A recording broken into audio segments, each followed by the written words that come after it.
भगवान को विषय आलोचना पर्यालोचना करने हेले भगवान को विषय बुझापी हेले भगवान को कृपा दरकार।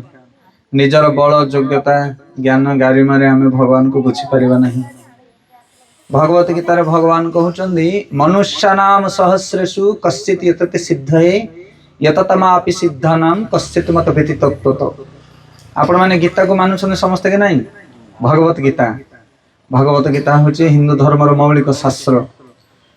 से गीतार भगवान कहते कि हे अर्जुन हजार हजार मनुष्य मान भीतर कहीं जन भद्र लोक सिद्ध पुरुष मिलती आउ से भली हजार हजार सिद्ध पुरुष मान भीतर गोटे गोटे लोक मत बुझापी चेष्टा करती मत बुझीपारती। से भगवान को बुझा बहुत गहन कथा। कोटिए गोटे लोक जो मैंने भगवान को बुझती आ जो मैंने भगवान को थे बुझी जाती से जगतर सबकि बुझी जाती कि अबुझा रहे। ज्ञानते अहम सविज्ञानम इदम वक्ष्यामि अशेषत यत ज्ञानता नेह भूय अन्न ज्ञातव्य अवशिष्यते। भगवान कहते हे अर्जुन मु तुमको वर्तमान यही गहन ज्ञान कथा कहूँ शुण जहाँ जानिले तुम आ जानापी किसी रहा। मरिया सप्तमना पार्थ जोग जुंजन मदाश्रय असंशय समग्रमा जथा ज्ञानसी तशृणु। तुम्हें मन को स्थिर रखी मु जहाँ कहूँ वर्तमान शुणा चेष्टा कर आउ जदि मोर ए कथा को तुम्हें ध्यान दे श्रवण कर ताहले जगतर समस्त ज्ञान तुम्हें प्राप्त हो पार। ये संसार भितर आम समस्त किसी ना किसी दुख सुखरे गति करुचे। समस्त जीवन समस्या आउ से दुखर कारण हूँ कौन ना अज्ञानता। आम जाने आम जीवन में आम दुख को केमिति हरण करवा। से अज्ञानता जो जीव दुख पाए। जमिति भगवत गीतार प्रथम अध्याय अर्जुन विषाद जोग। अर्जुन कांदुछंती कुरुक्षेत्र युद्ध भूमि ठिया ही। अर्जुन साधारण व्यक्ति नथिले एकांग चक्रवर्ती धनुर्धर राजा थिले। सी ना राजकुमार थिले। आमर प्रभुजी काली कहते बुगुड़ा किए गोटे गाँव रे टपर हो पारे जिले में टपर हो पारे राज्य में टपर हो पारे देश में टपर हो पारे किंतु अर्जुन थिले वर्ल्ड रे टपर कौथरे धनुर्धारी। तांको भलिया योद्धा तांको भलिया धनुर्धारी पृथ्वी रे किए नथिले। से समय एत बड़ धनुर्धारी थिले। सी खाली धनुर्धारी वीर थिले ताहा नुह स्वयं भगवान त्रिभुवनपति तांकर सांग थिले। विचार करंतु एई भलिया सांग जार थियो ताकू कोन भय। आ पंच पांडव थिले तांका पाखरे पांच भाई काहाकू किए कम नहंती। जने धर्मराज युधिष्ठिर तांको भली धर्मज्ञ जगत रे केही नथिले। भीम बलुआ एते बलवान से समय तांको भली बलुआ केही नथिले। ज्ञानवान होछंती के सहदेव आगत भविष्यत कथा को जे जानि पारुथिले। नकुल अति सुंदर सौंदर्यवान। तो एई भली भाबरे अर्जुन एते प्रभावशाली व्यक्ति हे मध्य से कोन करथिले कांदुथिले।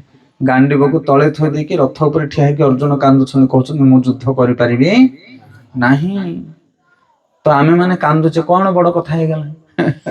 ए जगतर समस्त कांदुछन। अच्छा आपण माने जे एठी बसनी समस्त के कांदी नाहंती पिला दिन हाथ उठले ना आमे केबे कांदिनु समस्त कांदछंती पक्का।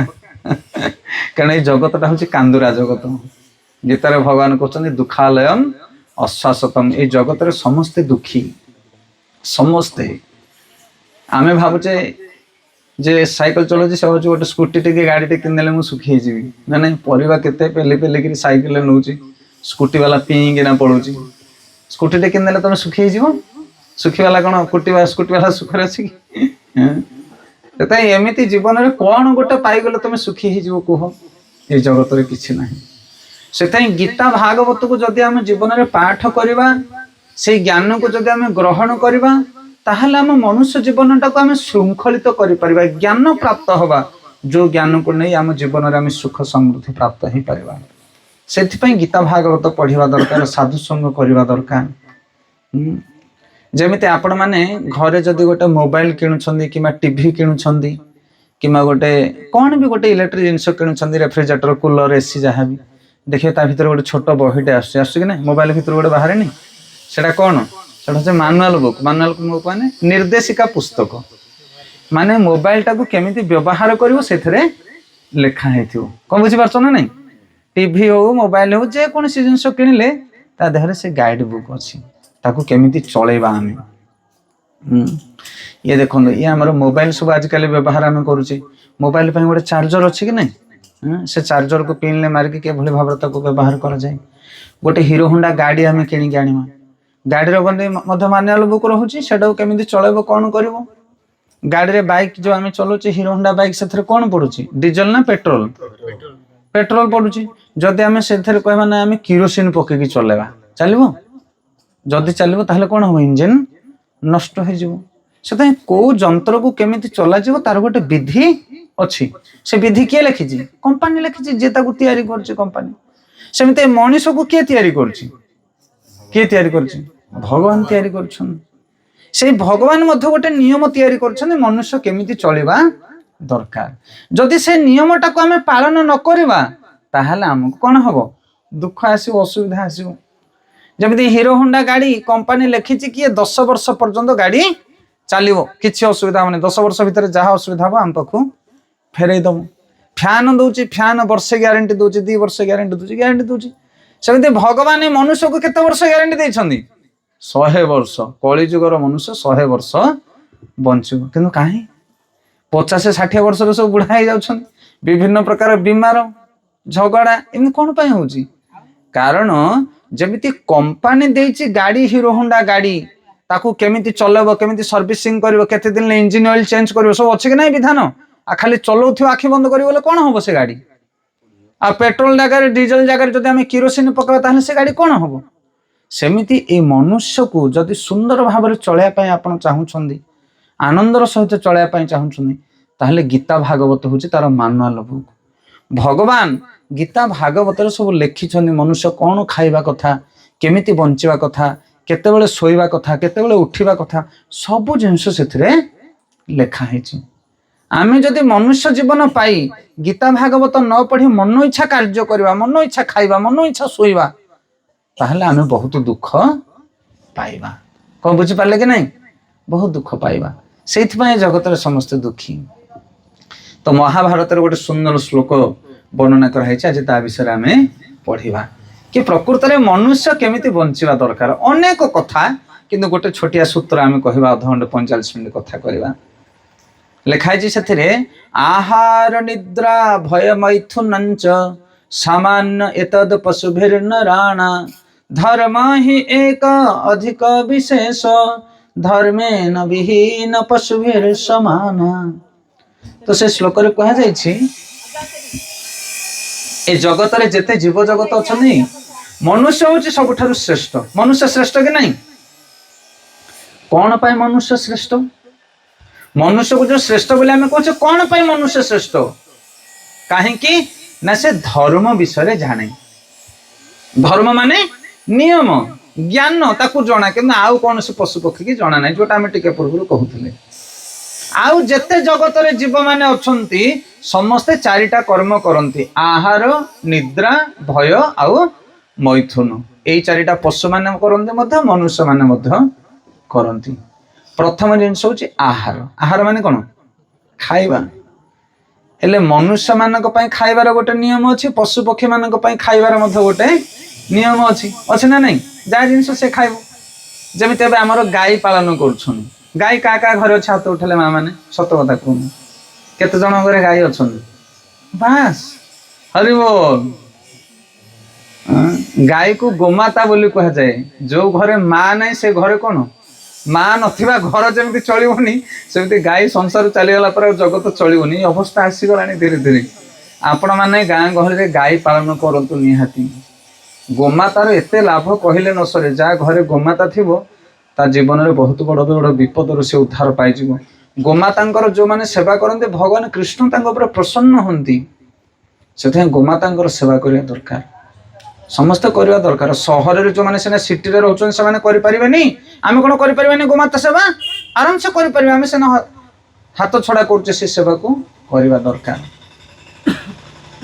तो गोमाता कौन खाए कुंडा पाल तोराणी घास ना ये सब खाइबे कि नहीं गोमाता अच्छा गोमाता को आम गोटे घरे बांधिक रखा किसी खाइबा को दबानी 4 दिन 5 दिन पर्यंत तापर नहीं चिकेन पकोड़ा दबा खाइब गोमाता ना तार प्राण चलीगले से चिकेन खाइबनी माछ खाइबनी अच्छा दीटा कुकुर को बांधिक रखा गोटे घरे 15 दिन से कौन खाए माछ खाइबे बिलेई कुकुर ताको नहीं कलिया कलिया घास दबा पाल दबा कुंडा दबा से खाइबे कुकुर बिलेई खाइबेनि कहीं से जानी आम कौन खाइबा दरकार गाईर प्राण गले मध्य सी नॉनवेज माछ मांस खाइबनी कि कुकुर बिलेई माने प्राण गले मध्य घास कुटा खाइबे नाही कहीं से जानी आमर खाद्य कौन किंतु मनुष्य हरिबोल मनीष तार बाछ विचार किसी ना जहाँ पाइला सब मारी चलला से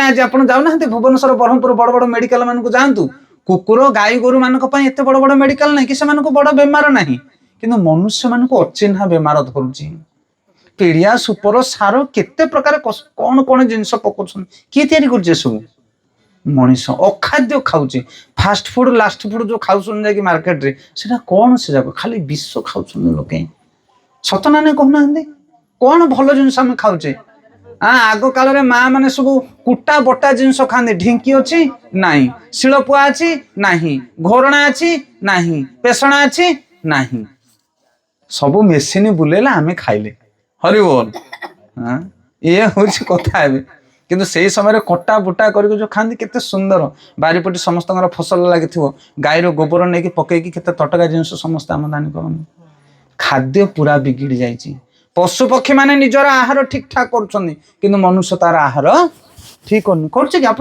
चिंता करूँ से आम दुखरे अच्छे से आम जीवन में असुविधा आे प्रकृत में शास्त्र अनुसार आहार कर बेसी बीमार हम ना से बड़ सुस्थ भाव बंचब आहार नियम हूँ सकाले खाइब पिलांक भली दिही परे खाइब राजा भली आ राति खाइब भिकारी भली नियम हूँ पिलांक भली माने कौन सकालू सकालू जलिखिया टिके खाइब कौन हेले लाइट फुड टिके खाइब अल्प आहार कारण सकालू भरपेट जब खाइदेव बोला मुंड किसी काम करनी निद हाड़ से अल्प आहार कर सकालू पिलांक भली खाइब आ दिही परे खाइब राजा भली माने दिही परे जते प्रकार आइटम बनार अच्छे बनैकी 10टा 11टा 12टा बेले खाइब ताहले दिनटाक सूर्य किरण कौन हम डाइजेशन हम आ राति खाइब भिकारी भली भिकारी माने जहाँ भी मिलगला टिके जहाँ भी घरे थी अल्प स्वल्प टिके खाई राति शोज कि लोक राति राजा भाया खाऊँ से सका गध भाया शो कौन बुझी पार ना रात्रि जे राजा भाया पेटे भिड़ी खाइब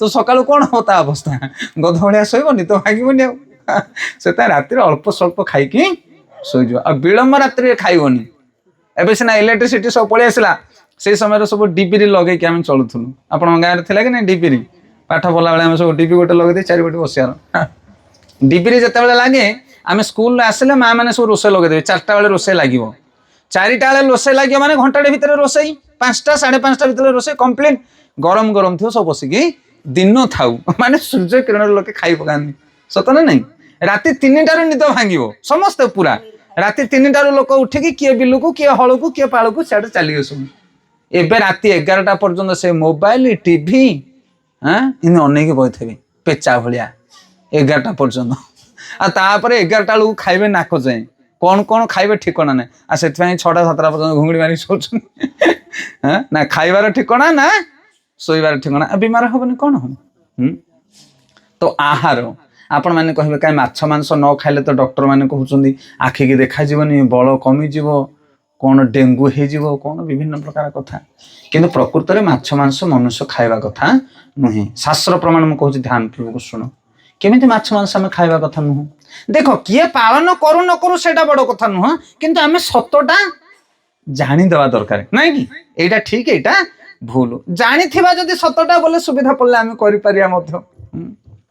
देखु जो पशु पक्षी माने माछ मांस खाती से जीव मैंने सब चाटी चाटी पानी पीबे बिलेई केमिति पानी पीए बिलेई पानी केमिति पीबो चाटी चाटी कुकुर केमिति पानी पीबो चाटी चाटी बाघ केमिति पानी पीबो देख सब चाटी चाटी पानी पीबे मांसाशी जीव मान किंतु बिलेई कुकुर एमाने चाटिकी पानी पीबे अच्छा गाई केमिति पानी पीबो पाटी बुड़ेकी छेली केमिति पानी पीबो महिषी केमिति पानी पीबो हरिण मृग संबर एमाने सब निरामिषाशी प्राणी ना एमाने केमिति पानी पीबे सब पाटी की बुड़े की पानी पीबे अच्छा तमें मनीष माने केमिति पानी पीउछ चाटी चाटी कहीं चाटी चाटी पीउन मांसाशी जीव माने चाटी की पानी पीउनी आमे बुड़े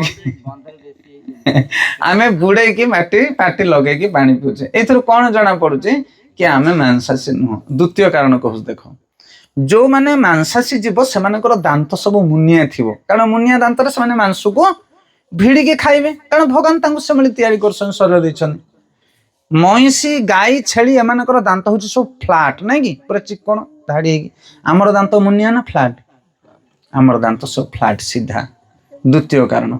तृतीय कारण जो माने आमिषासी प्राणी से माने एकाठी रही पारिबेनी कोठी देखो जेतेबेले तुम भोजी भात हम गाँव में नहीं अंठा खली पकई दियो चारि पांचटा कुकुर जदि आसे बोले आकु सी चोबेब ताकू सी चोबाब चोबाचोबी हे से गोटे जगार अन्न की कौन दे दियो बिले जदि दी तीन आसवे एकाठी से खाइबे नहीं जी मांसासी से एकाठी रही पारिबो नहीं से हिंस्र गोटे जदि भिड़िकी आणुच गोटे पशुटे को मारिकी गोटे बाघ आउ गोटे बाघ ता पाखु जाई परिबो देखो लक्ष्य करो टिके आपण माने से मांस जी खाइब से कह मु एकुटिया बंचीबी मो पाख तोड़ किए आसनी से भाई नहीं कि बोपा नहीं कि माँ नहीं अवस्था सी आम समस्त किंतु जे निरामिषासी प्राणी से पल्ल होकर रहिबो गाई पल्ल मेंढा पल्ल छेली पल्ल गोटे गाई जाकि गोटे पाଳ कदर पाଳ खाइला बोले आउ गोटे गाई आसले से मारिबो कि ना सब एकाठी खाइबे गोठटा गोठिया ही खाइबे देखो केड़े संसार केते बढ़िया नियम अच्छी सब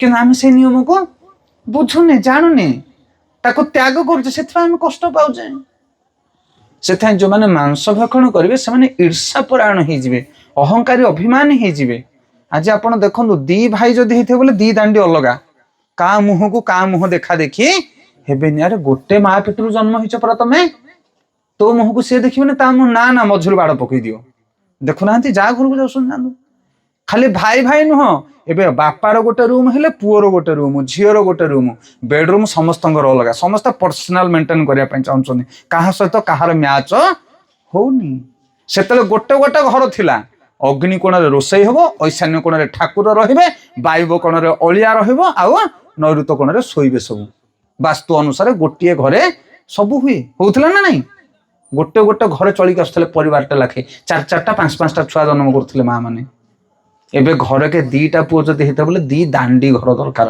कारण क्या सहित किए पड़ियार नहीं विचार करूँ आपण मैंने ये आम को कहानी कहूँ ये हूँ सत्य कथा से जो आम साधु संगे बसवा से आम सत्य कथा को ग्रहण कर तो कह साधु संग सत्संग सत्यर आम अनुसंधान करवा एठी से आहार कथा आपण मानक मु कहली जे मनुष्य तार आहार को ठीक नियम पालन करूनी से आज कष्ट पाउचे अनेक गुड़िए बेमार भाई भाई भितर झगड़ा कलह हिंसा क्रोध इत्यादि इत्यादि इत्यादि बुझिपारे गोटे कथा क्लियर है आहार तापर द्वितीय है निद्रा आहार निद्रा अच्छा पशु पक्षी माने भी शोचंदी मनुष्य माने भी शोचंदी तुम कह शोवाटा तो समस्त सामान ना देख गोटे है दिन चर जीव आ गोटे है रात्रि चर जीव किछि जीव माने अछंदी जो माने रात्रि बुलिबे रात्रि को माने बुलछंदी बिलुआ पेचा जो जंगल जंतु माने बारहा संबर इन सब रात्रि बुलिबे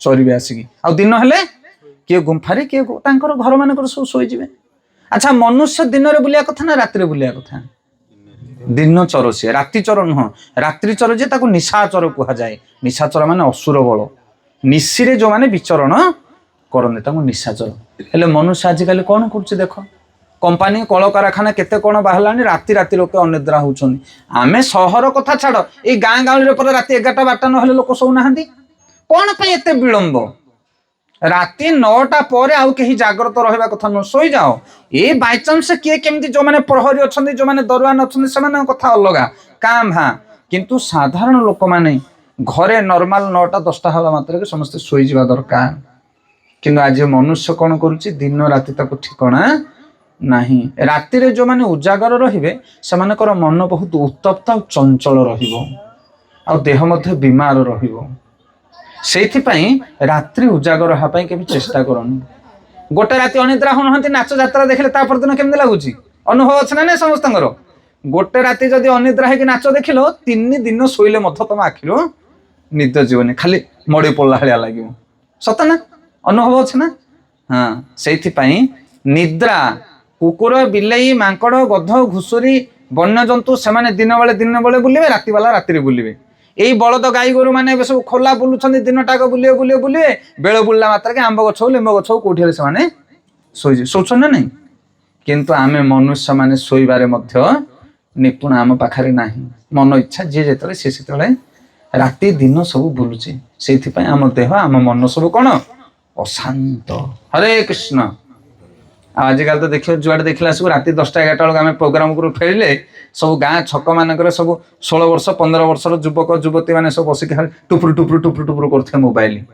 ସେ ମୋବାଇଲ କୁଆଡେ ଆସିଲା ତାଙ୍କ ପାଖକୁ? ଆମେ ବାପା ମା ମାନେ ଖଣ୍ଡେ ଖଣ୍ଡେ ଦେଇଛେ 10,000-15,000 ମୋବାଇଲ ଗୋଟେ ଗୋଟେ ଧରିକି ପେଚା ହଳିଆ ଅନେକ ଭୁଟୁରୁ ଭୁଟୁରୁ କରୁଥିବେ। ଆରେ ଯାହାର ମୋବାଇଲ ନିହାତି ଦରକାର ସିଏ ଘରେ ତାର ପର୍ସନାଲ ୟୁଜ କରିବ ଅଲଗା କଥା। ସେ କଣ ସେଟା କି ଗେମ୍ କରୁଛନ୍ତି? ପବୁଜି ନା କଣ ପରା? ହଁ ପବୁଜି ଫ୍ରି ଫାୟାର। କଣ ସେ ପାଠରେ ପଢୁନି ସେ ନା ସେ ଘୁଷୁମ ଘୁଷୁମ କରୁଥିବେ ଦିନ ରାତି। ସିଏ ତ ଯାହା କରିବ ତମକୁ ମଧ୍ୟ ବସେଇ ଉଠେଇ ଦେବେନି।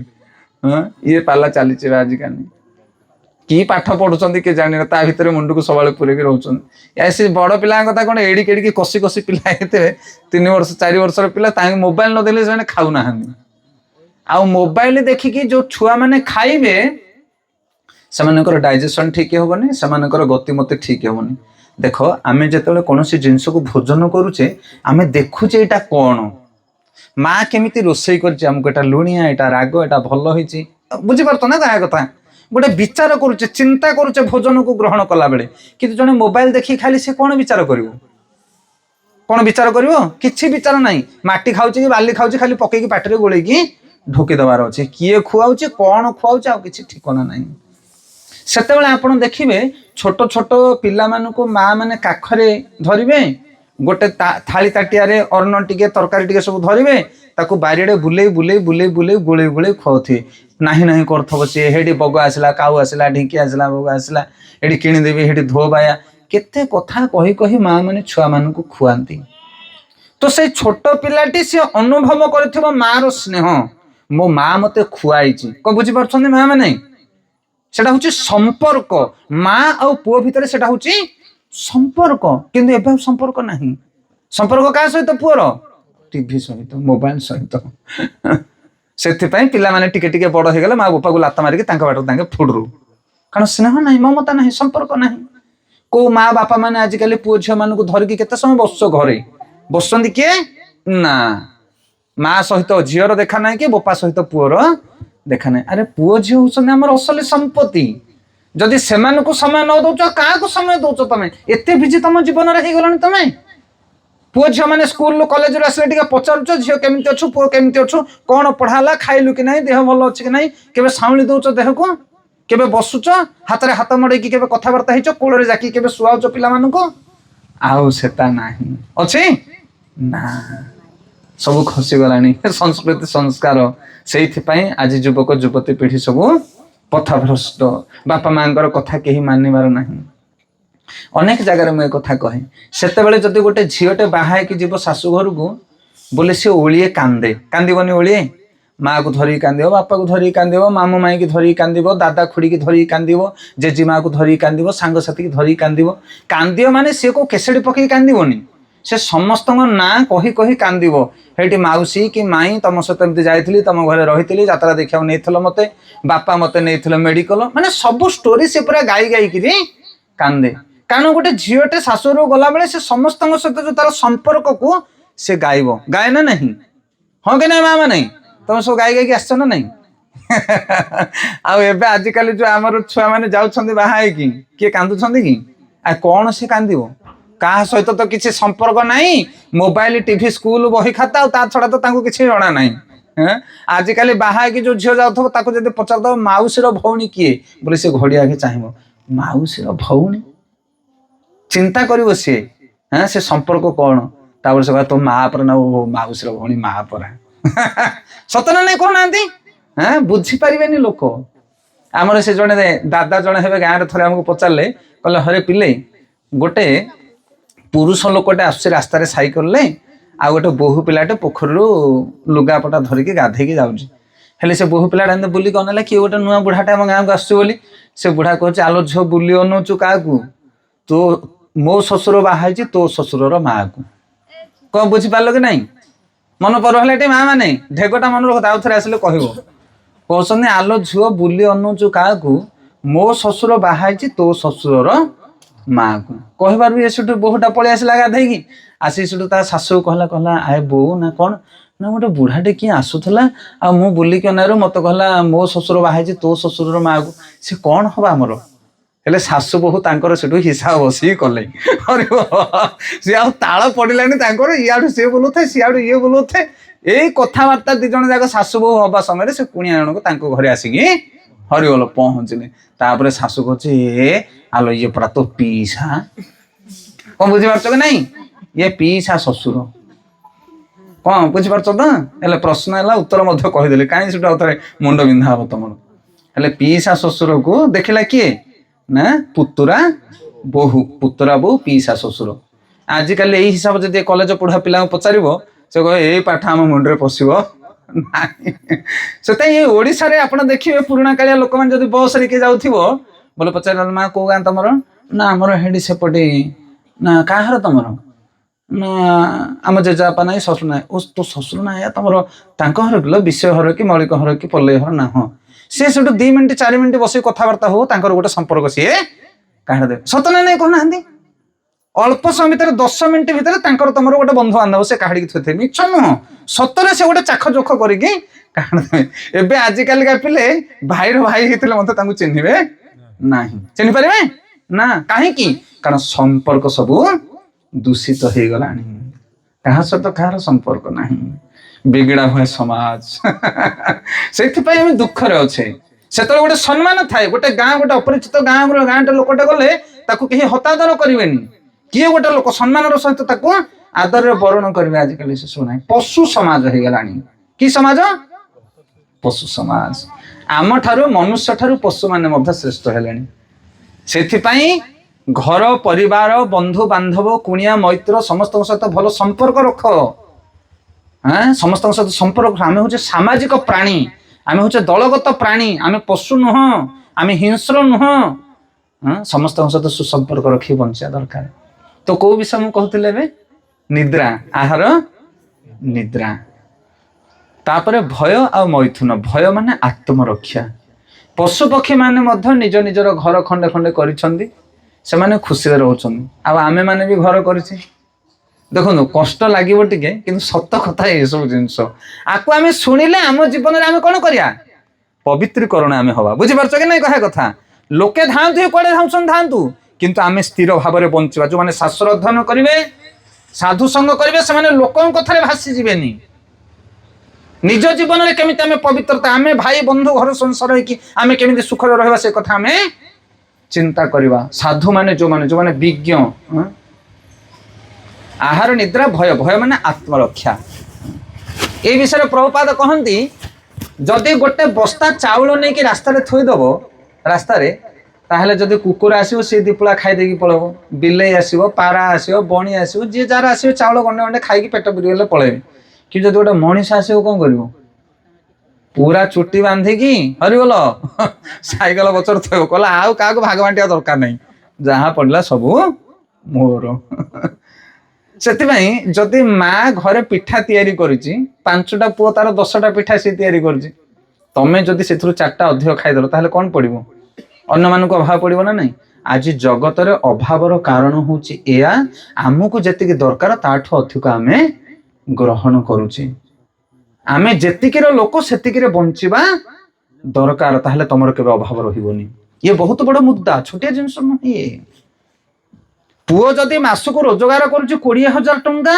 ताहले तम घर मध्य सेही भली तैयारी करिया दरकार विदेश जाई पुओ पैसा रोजगार करुछि वर्ष वर्ष जाई कोठी नै कोठी खटुछि बुझी पारतो ना लहु लुहाण है कि पुत्र स्वामी माने खटिकी आसुछन्ती किंतु इयाडे माँ माने कहउछन्ती हमको हार दरकार आमको नोली दरकार आमको राणी हार दरकार आमको एतिकी डिमांड दरकार होउछि ना नहीं घरे एसी लागिबा दरकार पुओ कहउछि गाड़ी मो पई केटीएम ना एटीएम केटीएम गाड़ी दरकार स्त्री कहउछि मो पई गोटे बड्ड मोबाइल दरकार 5G वाला घरे मार्बल पड़िया दरकार तांकर 2 महला हमर 3 महला हवा दरकार को बुझी परछन्ती आमे जेतिकीर लोक सेतिकीरे बंचिबा ये बहुत बड़ मुद्दा आजिकल बर्तमान समाज में बहुत कष्ट पाउछ लोक एथि विदेश खटी खटी प्राण जाउछ लोकंकर घरे शांति नाही ଅଛି।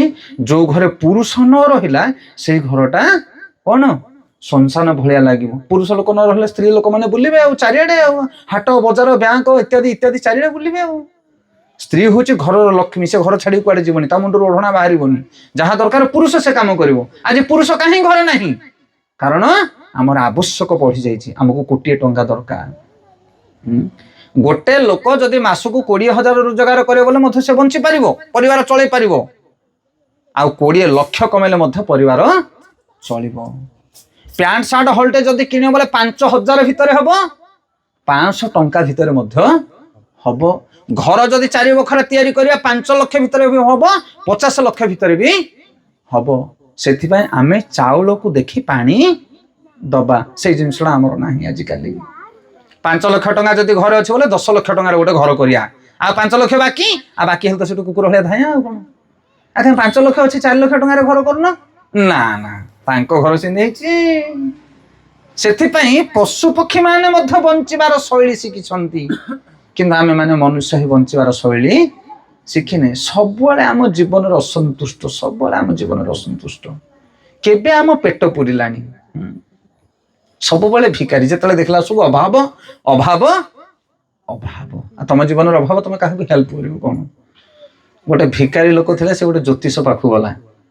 ଜ୍ୟୋତିଷକୁ ହାତ ଦେଖିଲା, କହିଲା ଆଜ୍ଞା ମୋ ହାତଟା ଦେଖିବ ଟି। ନା କଣ ବେପାର ବିଜନେସ କରୁଛ ନା କଣ କରୁଛ? ନା ଆଜ୍ଞା ଭିକ ମାଗୁଛି। ନା କଣ ତମ ଭବିଷ୍ୟତ ଦେଖିବି? ନା କେତେ ଦିନ ଆଉ ଭିକ ମାଗିବି ଏମିତି, କେତେବେଳେ ମୁଁ କୋଟିପତି ହେଇଯିବି ଗୋଟେ ଦେଖିବ ଟି, ଦେଖିଆ ମୋ ହାତରେ କଣ ଲେଖା ଅଛି। ତାପରେ ଜ୍ୟୋତିଷ କହିଲେ ତମର ବୟସ କେତେ ହେଲା? ନା ମୋର ଏବେ 35 ବର୍ଷ ହେଲା। ନା ଆଉ 10 ବର୍ଷ ଭିକ ମାଗିବ ତମେ। ନା 10 ବର୍ଷ? ନା ହଁ। ନା ତାପରେ କୋଟିପତି ହେଇଯିବି? ନା ନାଇଁ ତାପରେ ଆଉ 5 ବର୍ଷ ଭିକ ମାଗିବ। ନା 35ରୁ 45, ତାପରେ 50 ବର୍ଷ। 50 ବର୍ଷ ତାପରେ କୋଟିପତି ହେଇଯିବି? ନା ନା କୋଟିପତି ହବନି, ତାପରେ ତମର ଅଭ୍ୟାସ ହେଇଯିବ। କଣ ହେଇଯିବ ତାପରେ? ମାନେ ଆଉ ତମ ଭିକାରୀ ଭଳିଆ ଲାଗିବନି ଆଉ। ସେଥିପାଇଁ ଆମ ମାନଙ୍କର ଦୁର୍ଦ୍ଦଶା ଏୟା, ଆମେ ଜୀବନଟାକ ଖଟି ଖଟି ଖଟି ଖଟି ଲୋକମାନେ ବୁଢା ହେଇକି ବର୍ତ୍ତମାନ ସେ କହିଲା ଚୁଟି ପାଚି ଗଲାଣି, କିନ୍ତୁ ତଥାପି ତାଙ୍କର ଖଟିବା ବନ୍ଦ ହଉନି। ଯଦି କହ ମଉସା ଟିକେ ବସୁନ, ନା ନାଇଁରେ ପୁଅ ବସିଲେ ହବ କି? ହରିବୋଲ। ଆଉ ବସା ବସି ନାହିଁ, ମଶାଣିକି ଗଲା ପର୍ଯ୍ୟନ୍ତ ଖଟିବାର ଅଛି। ବିଲକୁ ଯା, ନହେଲେ ଯାଜନ ଯା, ନହେଲେ ଇଏ ଖଟିବା ପାଇଁ ମଣିଷ ଜୀବନଟା ତିଆରି ହେଇଛି। ଗୋଟେ ଅବସର ଜୀବନ ଅଛି କି ନାଇଁ? 40-50 ବର୍ଷ ପର୍ଯ୍ୟନ୍ତ ତମେ ଖଟିଲ, ପୁଅ ଝିଅ ମାନଙ୍କୁ ବାହାସାହା କରିକି ତାଙ୍କୁ ଦାୟିତ୍ୱ ଦେଲ, ତମେ ଟିକେ ମଠ ମନ୍ଦିରକୁ ଯିବ, ଟିକେ ଭଜନ କୀର୍ତ୍ତନ କରିବ, ଗୀତା ଭାଗବତ ପଢିବ, ଗୋଟେ ବୟସ ଅଛି ନା ନାଇଁ? କିନ୍ତୁ ଆଉ ସେ ବୟସ ନାହିଁ। କାହିଁକି? କାରଣ ବଞ୍ଚିବାର ଆମେ ଶିଖି ପାରିଲେନି, ଆମେ ବଜେଟ ବନେଇ ପାରିଲେନି, ଚାଉଳକୁ ପାଣି ଆମେ ଦେଇ ପାରିଲେନି ଠିକ ଭାବରେ। ହରେ କୃଷ୍ଣ। ଆହାର ନିଦ୍ରା ଭୟ, ଆଉ ମୈଥୁନ ମାନେ ପୁତ୍ର ସନ୍ତାନ ଜନ୍ମ କରିବା, ସେଇଥିରେ ମଧ୍ୟ ଆମେ ଅଯୋଗ୍ୟ। ପଶୁ ପକ୍ଷୀ ମାନଙ୍କୁ ଦେଖ, ମୁଁ ସବୁ ଜାଗାରେ ଉଦାହରଣ ଦିଏ, ଗୋଟେ ଘୁଷୁରୀ 5-6ଟା ଛୁଆ ଜନ୍ମ କରିବ। କାହାକୁ ଖାସ ନାହିଁ କି କାହାକୁ ଥଣ୍ଡା ନାହିଁ, ହଉଛି କିଏ? ନା ମେଡିକାଲ ଯାଉଛି ସକାଳ ପାଇଲେ ଘୁଷୁରୀ ତା ଛୁଆ ମାନଙ୍କୁ ଧରିକି, ସବୁ ଫିଟ୍। ମାନେ ଘୁଷୁରୀ ତାଙ୍କ ଛୁଆ ମାନଙ୍କର ଏମିତି ଯତ୍ନ ନଉଛି ଯେ ମା ଭଳିଆ ଛୁଆ ମାନେ ପୁରା ହୃଷ୍ଟ ଫୃଷ୍ଟ ହେଇକି ଚାଲିଥିବେ ସେମାନେ। କିନ୍ତୁ ଆମେ ଯୋଡିଏ ଛୁଆ ଜନ୍ମ କରୁଥିବା, ଆଜି ଜଣେ ଖାସିଲା ଛୁ, କାଲି ଜଣେ ଛିଙ୍କୁଥିବ, କାଲି ଜଣେ ଝାଡା ଯାଇଥିବ। କଣ ପାଇଁ ଏମିତି? କାରଣ ସନ୍ତାନ ମାନଙ୍କୁ ପାଳନ ପୋଷଣ କରିବାର ସକ୍ଷମ ମଧ୍ୟ ଆମର ନାହିଁ। ହେଠି ବାଇଚାନ୍ସ କୋଉଠି କିନ୍ତୁ ଗୋଟେ ଗୋଟେ ଛୁଆ ଅସୁବିଧା ପଡିଲା ଅଲଗା କଥା, କିନ୍ତୁ ଆଜିକାଲି ସମସ୍ତେ ସେୟା। ବାପା ଯଦି ହେଇଥିବ ମାଷ୍ଟର ବୋଲେ ପୁଅ ଯାଇକି କୋଉଠି ଚୋରି କରୁଥିବ। ମାନେ ବାପା ମାଙ୍କର ପଛରେ ଗଲା ଭଳି ଆଜିକାଲି ସନ୍ତାନ ଆଉ ନାହାନ୍ତି। ପଶୁ ପକ୍ଷୀ ମାନେ ଯୋଡେ 3 ଲାଖ ଛୁଆ ଜନ୍ମ କରିବେ, ତାଙ୍କ ନିୟମକୁ ସେମାନେ ପାଳନ କରିବେ। କିନ୍ତୁ ମନୁଷ୍ୟ ମାନେ ସନ୍ତାନ ଜନ୍ମ କରିବାରେ ମଧ୍ୟ ଅକ୍ଷମ। ସେମାନେ ଅନେକ ଗୁଡିଏ କଥା ରହିଛି, ଗମ୍ଭୀର କଥା, ତା ବିଷୟରେ ଆମେ ଅଧିକ ଆଲୋଚନା କରିବାନି। ସେଥିପାଇଁ ଆହାର, ନିଦ୍ରା, ଭୟ ଆଉ କଣ? ମୈଥୁନ। ଏଇ 4ଟାକ ଜିନିଷକୁ ଯଦି ଆମେ ଦେଖିବା, ତାହେଲେ ପଶୁ ପକ୍ଷୀ ମାନେ ଆମଠାରୁ ଭଲରେ ବଞ୍ଚୁଛନ୍ତି ନା ନାଇଁ? କିନ୍ତୁ ଆମେ ତାଙ୍କ ଭଳି ମଧ୍ୟ ବଞ୍ଚି ପାରୁନେ। ଆମେ ମନୁଷ୍ୟ ହେଇକି କଣ ଲାଭ? ଆମେ କି ସୁଖୀ ହେଇପାରିବା? ସେଇଥିପାଇଁ ଜୀବନରେ ଗୀତା ଭାଗବତ ପଢ। ଗୀତା ଭାଗବତ ଯୋଉ ମନୁଷ୍ୟ ମାନେ ପଢିବେ, ସେମାନେ ବଞ୍ଚିବାର ରାସ୍ତାଟା ଶିଖିପାରିବେ। କେତେବେଳେ ଖାଇବା, କେତେବେଳେ ଶୋଇବା, କେତେବେଳେ କି କାମ କରିବା, ସବୁ ଗୀତା ଭାଗବତରେ ବର୍ଣ୍ଣନା କରାଯାଇଛି। ମନୁଷ୍ୟ ଜୀବନଟାକୁ 4 ଭାଗରେ ତିଆରି କରାଯାଇଛି। ବର୍ଣ୍ଣାଶ୍ରମ ଧର୍ମ। 100 ବର୍ଷ ଯଦି ହେଲା ଆମର ପରମାୟୁ, 25 ବର୍ଷ ପର୍ଯ୍ୟନ୍ତ ବିଦ୍ୟା ଶିକ୍ଷା କରିବ, ତାକୁ କୁହାଯାଏ ବ୍ରହ୍ମଚାରୀ। ବ୍ରହ୍ମ ମାନେ ହଉଛି ବେଦ ବା ଜ୍ଞାନ। ଜ୍ଞାନ ଗ୍ରହଣ করে 25 ବର୍ଷ ପର୍ଯ୍ୟନ୍ତ। 25 ବର୍ଷ ପରେ ବିବାହ ହବ, ତାକୁ କୁହାଯାଏ ଗୃହସ୍ଥ ଧର୍ମ। ବୁଝିପାରିଲେ? ଗୃହସ୍ଥ କେତେ ବର୍ଷ? 25 ରୁ ଆଉ 25 50 ବର୍ଷ। ହେଲେ ବାହା ହେଲା 25 ବର୍ଷରେ, ତାପରେ 50 ବର୍ଷ ହେଲା ପରେ ସେ ଗୃହସ୍ଥ ଛାଡିବ, ଘର ଦ୍ୱାର ଛାଡିବ। ସେମାନେ ଆଉ ଘର କାମ ଝାମେଲା ମୁଣ୍ଡେଇବନି। କିଏ ଝାମେଲା ମୁଣ୍ଡେଇବ? ତା ପୁଅ ତା ଝିଅ। କାରଣ ସେ 25 ରେ ବାହା ହେଇଥିବ ନା, ତାକୁ 50 ହେଲା ସବୁ ତାର ପୁତ୍ର ପୌତ୍ରୀ ମାନଙ୍କୁ ମଧ୍ୟ 25 ହେଇଯାଇଥିବ। ଦେଖ କେମିତି ସିଷ୍ଟମ ତିଆରି ହେଇଛି। ତମେ ଗୋଟେ ପାହାଚ ଚଢିଲା ଆସକୁ ତମ ପୁଅ ଝିଅ ମାନେ ସେଇ ପାହାଚରେ ଆସିକି ଚଢି ଯାଇଥିବେ। କିନ୍ତୁ ଆଜିକାଲି ତ ଚାକିରି ଚକ୍କରରେ ବୁଲି ବୁଲି ଲୋକେ 30 40 ରେ ବାହା ହଉଛନ୍ତି। ଆଉ ତମେ ଯଦି 40 ରେ ବାହା ହବ, ତମ ପୁଅ 40 ରେ ବାହା ହବ, ତମକୁ ବୟସ କେତେ ହେଇଥିବ? 80 ପର୍ଯ୍ୟନ୍ତ ତମେ ଘରଣା ଘୁରୁଥିବ ବସିକି, ଚକି ପେଶୁଥିବ। ଆଉ ପେଶୁଛନ୍ତି ନା, ଆଉ ହଉଛି ନା ନାଇଁ ସେମିତି ସହର ଅଞ୍ଚଳ? ତମେ ଦେଖ, ସେଥିପାଇଁ ବୟସ ଅଛି ଗୋଟେ, କୋଉ ବୟସରେ କୋଉ କାମ କରିବ। ଇଏ ଛୋଟିଆ କଥା ନୁହେଁ ଆଜ୍ଞା, ଇଏ ସତ କଥା। ଝିଅ ମାନେ 20-25 ବର୍ଷ ଭିତରେ ବାହାଘର ହେବେ ଏବଂ ପୁଅ ମାନେ 25 ରୁ 30 ବର୍ଷ ଭିତରେ, ଆଉ ତାଠୁ ଅଧିକ ସମୟ ନବ ନାହିଁ। ବାହାଘର ଏଇ ସମୟରେ ହିଁ ହବା ଦରକାର। ଆଉ 50 ଡେଇଁଲା ମାତ୍ରକେ ମା ମାନେ ହଉ କି ପ୍ରଭୁ ମାନେ ହଉ, ଘର ଝାମେଲା ଆଉ ମୁଣ୍ଡରେ ପୁରେଇବନି, ବ୍ଲଡ ପ୍ରେସର ହେଇକି ମରିବ। 50 ଡେଇଁଲା ମାନେ ପୁଅ ଝିଅ ମାନଙ୍କୁ ଘରର ଚାବି ଦେଇଦବ, ପୁରା ଗଣ୍ଠିଳି ଧର ତମେ। କିନ୍ତୁ ଆଜିକାଲି ତ ବୁଢୀ ମାନେ ମଶାଣିକୁ ଗଲା ପର୍ଯ୍ୟନ୍ତ ଚାବି ଅଣ୍ଟାରୁ ଖୋଲୁନାହାନ୍ତି। ଚାବି ଦେଇଦେଇ ମୁଁ ଆଉ ଧରିକି ମଶାଣିକି ଯା, ନହେଲେ କଣ ବୁଝିପାରୁଛ ନା? କଣ ପାଇଁ ସେ ଝାମେଲା ତମେ ନଉଥବ? 50 ଡେଇଁଲା ମାନେ ପୁଅ ଝିଅକୁ ଦେଇଦବ ଗଣ୍ଠିଳି। ତମ କଥା ତମେ ବୁଝ, ଶାଗ ହଉ ପଖାଳ ହଉ ଆମକୁ ମୁଠାଟେ ଦେଇଦିଅ, ଆମେ ଖାଇକି ବସିଲେ ଗଲା। କାହିଁ ପାହାଡ ମୁଣ୍ଡିକି ବୁଲୁଛ ତମେ? ଶାସ୍ତ୍ର ପଢିଲେ ସିନା। ଶାସ୍ତ୍ର ତ ଆମେ ପଢୁନେ, କଣ ପଢୁଛେ? ପଡିଶା ବାଲା ବୁଢୀ ପାଖରେ ଯାଇକି ବଉଛେ। ସିଏ କହୁଛି ମୁଁ ଚାବି ଧରିଛି, ତୁ କାହିଁ ଚାବି ଦବୁ? ନା ମୁଁ ବି ଧରିଛି, ଧରା ଧରି ହେଇଥ ଦି ବୁଢୀ ଯାକ। ସେଥିପାଇଁ ସତସଙ୍ଗରେ ବସ, ସାଧୁ ସଙ୍ଗରେ ବସି ଭଗବାନଙ୍କର କଥା ଶୁଣିଲେ ଜୀବନ ପବିତ୍ର ହବ। ଝାମେଲାରୁ ବଞ୍ଚିଯିବ, ତମେ ସଂସାରରେ ସୁଖ ପାଇବ, ଆନନ୍ଦ ପାଇବ। 50 ବର୍ଷ ହେଲା ମାନେ ସକାଳେ ସନ୍ଧ୍ୟାରେ ମନ୍ଦିରକୁ ଯିବ। ବୁଢା ବୁଢୀ ବୟସ ହେଲା, ଉପାସ ବ୍ରତ ପୂଜା ଆରାଧନା ତୀର୍ଥ ଭ୍ରମଣ ଏସବୁ ଜିନିଷ କରିବ 50 ଡେଇଁଲା ପରେ। ଆଉ ତାପରେ 75 ବର୍ଷ ଯେତେବେଳେ ହେଇଯିବ ତାକୁ କୁହାଯାଏ ସନ୍ନ୍ୟାସ। 75 ବର୍ଷ ହେଇଗଲେ ଆଉ କେହି ତମକୁ ପସନ୍ଦ କରିବେ ନାହିଁ।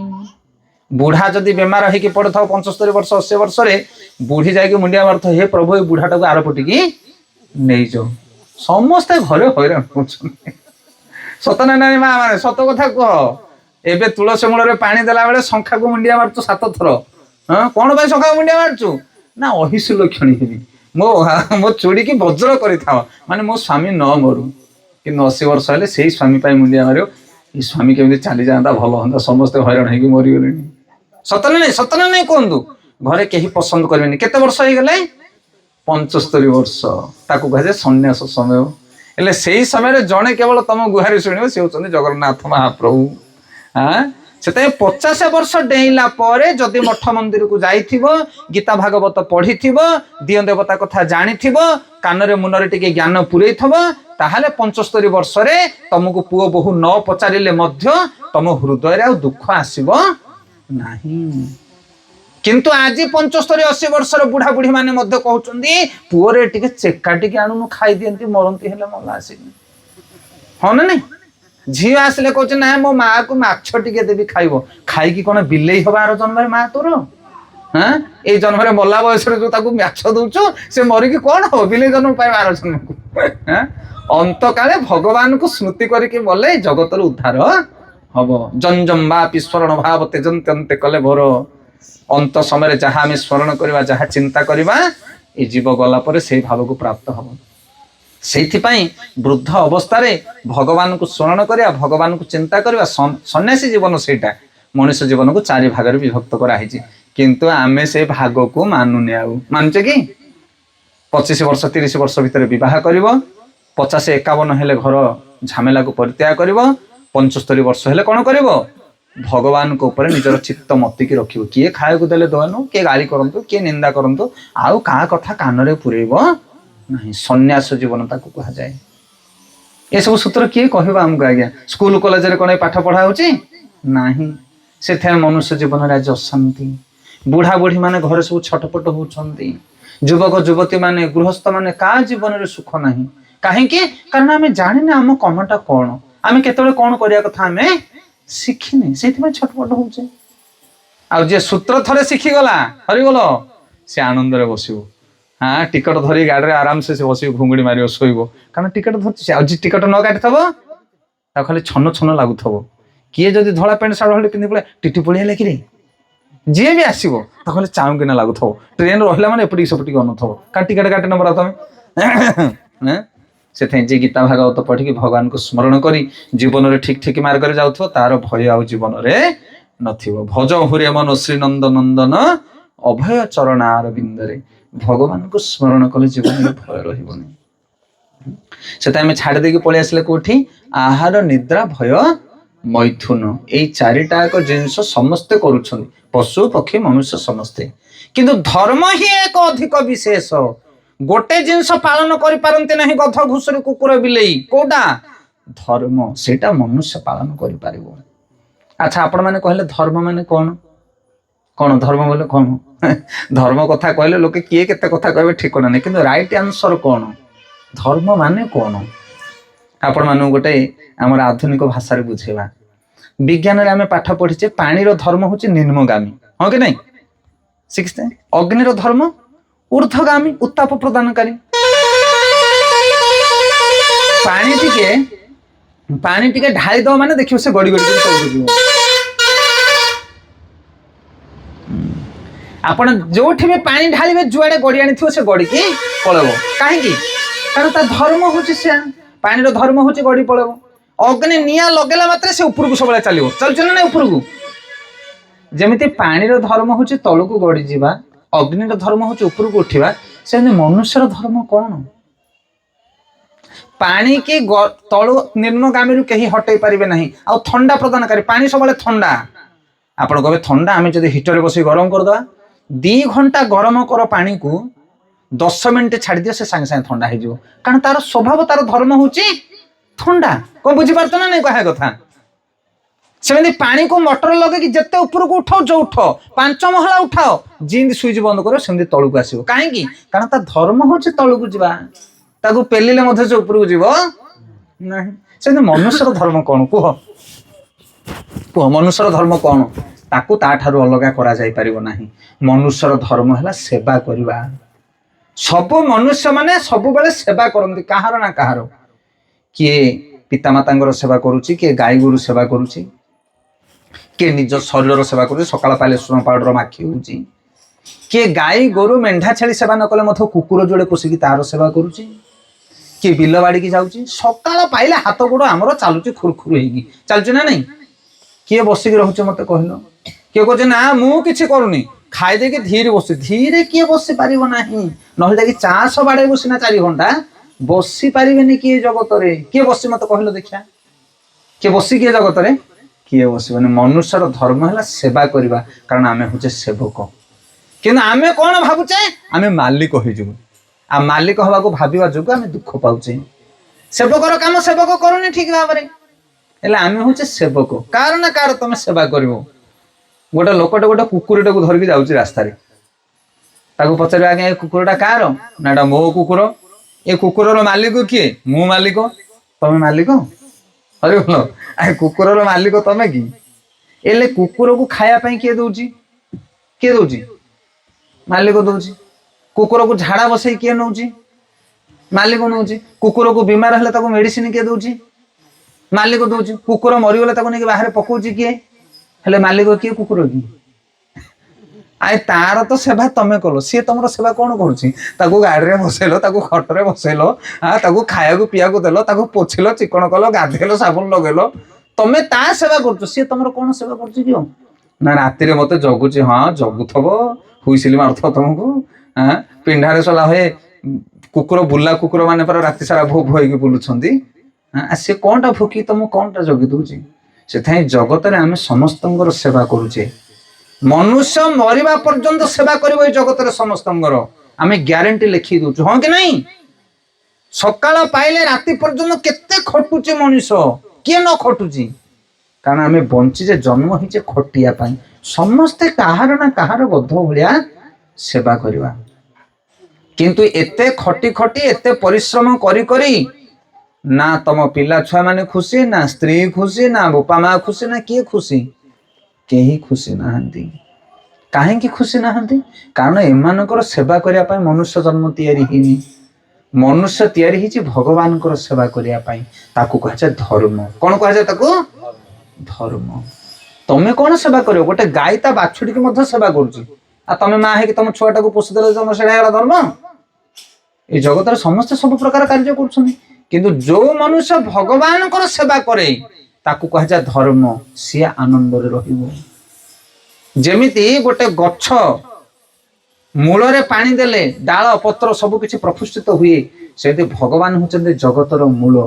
ଯଦି ଜଣେ ଭଗବାନଙ୍କର ସେବା କରିବ ସିଏ ଖୁସିରେ ରହିବ, ପିତାମାତା ଖୁସିରେ ରହିବେ, ଦେଶ ଖୁସିରେ ରହିବ, ରାଜ୍ୟ ଖୁସିରେ ରହିବ, ସମସ୍ତେ ଖୁସିରେ ରହିବେ।